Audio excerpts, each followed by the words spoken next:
नमस्कार प्रिय विद्यार्थियों। हम जब हिंदी साहित्य के दो प्रबुद्ध इतिहासकार जो भक्ति आंदोलन के उद्भव और उन परिस्थितियों के संबंध में अपना जो तार्किक दृष्टिकोण हमारे सामने रखते हैं, तो हम पाते हैं कि कहीं ना कहीं 14वीं 15वीं शताब्दी में जो भक्ति आंदोलन अपनी पराकाष्ठा को प्राप्त करता है, उसका जो बीज जो था, उसकी जो शुरुआत थी, उसका जो आरंभ था, ये आरंभ जो था ये दक्षिण भारत में किस रूप में था। भक्ति द्राविड़ उपजी लाए रामानंद, उत्तर भारत में रामानंद जी ने प्रचार किया था, प्रसार किया था, इसका ये कथन चल रहा है। लेकिन दक्षिण में भी भक्ति आंदोलन ने, जो भक्ति ने आंदोलन का जो रूप लिया था, उस समय किन लोगों की भूमिका इसमें विशेष रही, उस पर भी हमें थोड़ा सा एक ध्यान देना चाहिए, उसको थोड़ा समझना चाहिए। और भक्ति आंदोलन की पृष्ठभूमि को जानने के लिए जब हम शंकराचार्य के अद्वैतवाद की बात करते हैं, शंकराचार्य का अद्वैतवाद जो अपने अद्वैत दर्शन में मायावाद भी कहलाता है, और शंकराचार्य का अद्वैतवाद जो था वो एक तरह से कह दीजिए जटिल और बहुत कठिन और साधारण जन की पहुंच से बाहर था। जो शंकराचार्य ने भक्ति को जिस तरीके से रखा वो सामान्य जन की पहुंच से बाहर था। उसके जो दार्शनिक विचार थे वो बड़े दुरूह और कठिन थे। ऐसे में शंकराचार्य के उस अद्वैतवाद और एक तरह से उसके मायावाद की प्रतिक्रिया में रामानुजाचार्य, मध्वाचार्य आदि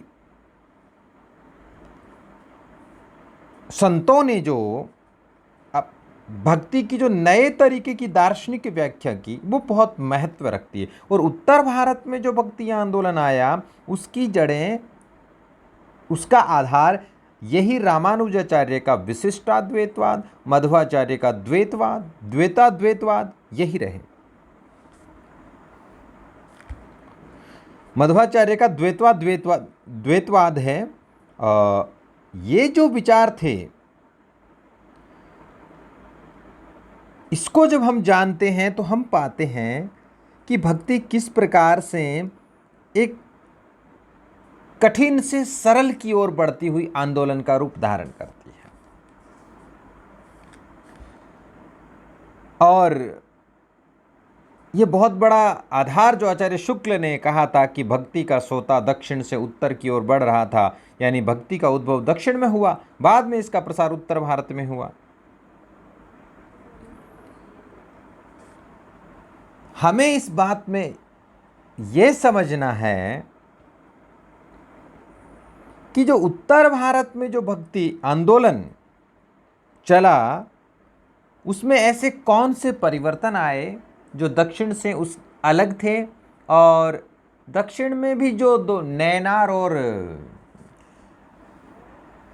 शैवों का जो था, आलवार नैनार शैवों का था और आलवार वैष्णव भक्त थे। मुख्यतः उत्तर भारत में जो दक्षिण भारत की आलवार भक्ति परंपरा थी, वही परंपरा अधिक प्रकट रूप में आई।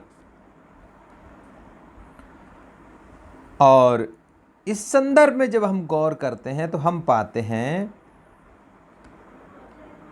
कि जब रामानंद ने, जो कबीर के गुरु थे, रामानंद को आकाश धर्मा कहा जाता है।